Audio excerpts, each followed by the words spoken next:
Assalamualaikum warahmatullahi wabarakatuh. Halo teman-teman. Oke, pada kesempatan kali ini saya akan menjelaskan tentang dua teori psikologi yang sangat penting, yaitu psikoanalisis dari Sigmund Freud dan behaviorisme dari B.F. Skinner. Nah, kita akan melihat perbedaan, kesamaan, dan bagaimana kedua teori ini dapat digunakan dalam memahami perilaku manusia. Oke, mari kita mulai.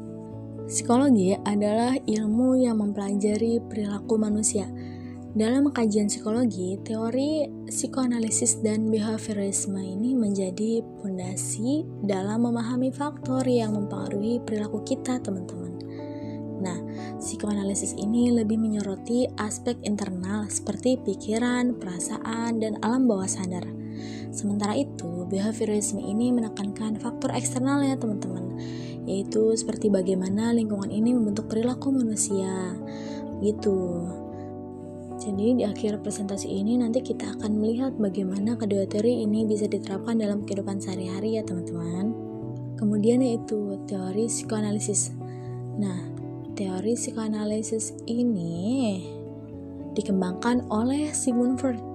Nah, Freud ini percaya bahwa perilaku manusia ini sebagian besar dipengaruhi oleh alam bawah sadarnya. Nah, Freud ini membagi kepribadian ini menjadi 3 bagian, teman-teman. Yang pertama itu adalah id.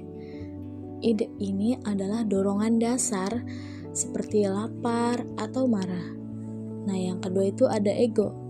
Ego ini bertugas untuk mencari solusi realistis untuk memenuhi keinginan dari id.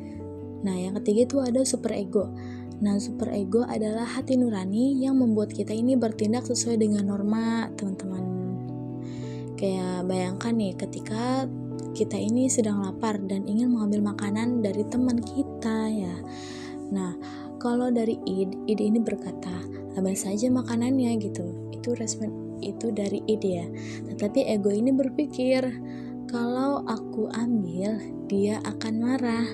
Nah, aku harus mencari cara yang lebih baik gitu. Pada akhirnya si superego ya, memutuskan, aku tidak boleh mengambil makanan orang lain karena itu salah gitu. Karena itu milik orang lain.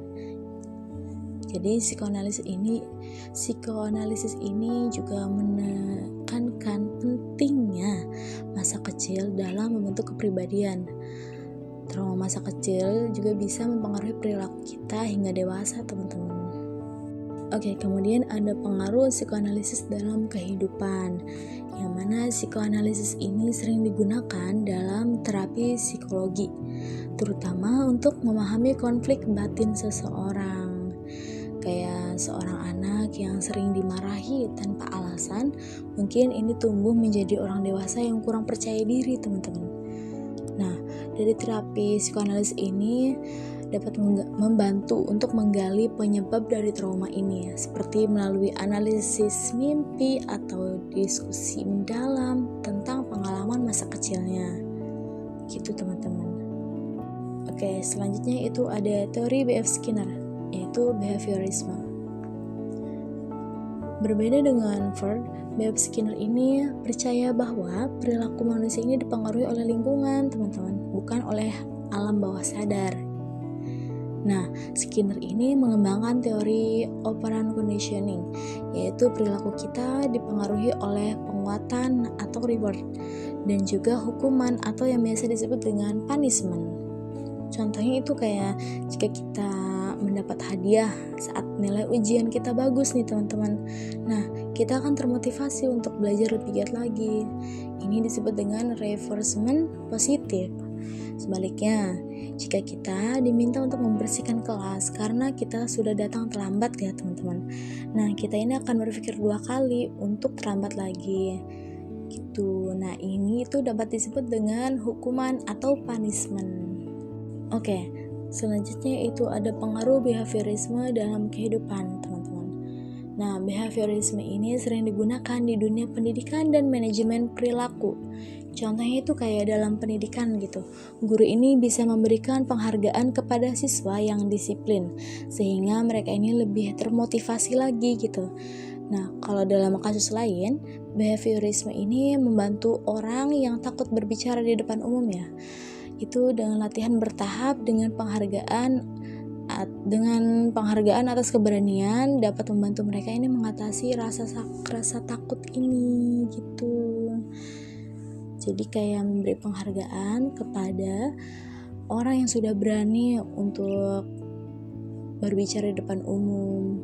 Nah, penghargaan itu dapat membantu mereka untuk mengatasi rasa takut. Kemudian ada perbandingan psikoanalisis dan behaviorisme, teman-teman. Kita bisa melihat perbedaan utama antara psikoanalisis dan behaviorisme di sini. Kayak psikoanalisis ini berfokus pada pikiran dan emosi yang tidak disadari, teman-teman. Sedangkan behaviorisme ini berfokus pada pengaruh lingkungan terhadap perilaku.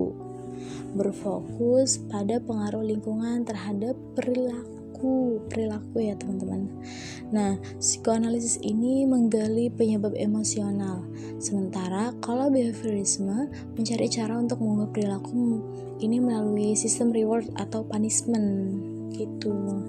Meskipun berbeda, keduanya ini saling melengkapi. Kayak dalam kasus seseorang nih yang takut berbicara di depan umum contohnya nih ya.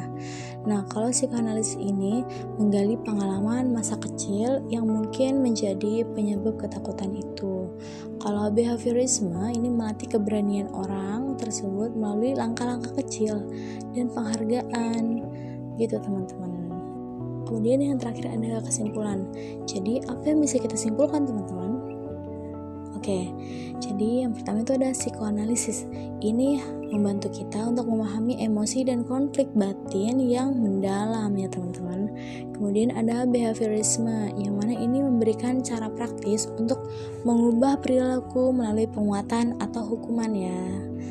Nah, kedua teori ini sangat berguna teman-teman, terutama dalam bidang konseling, pendidikan, dan psikologi. Gitu teman-teman.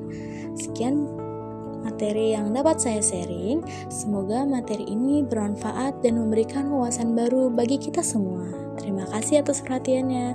Wassalamualaikum warahmatullahi wabarakatuh.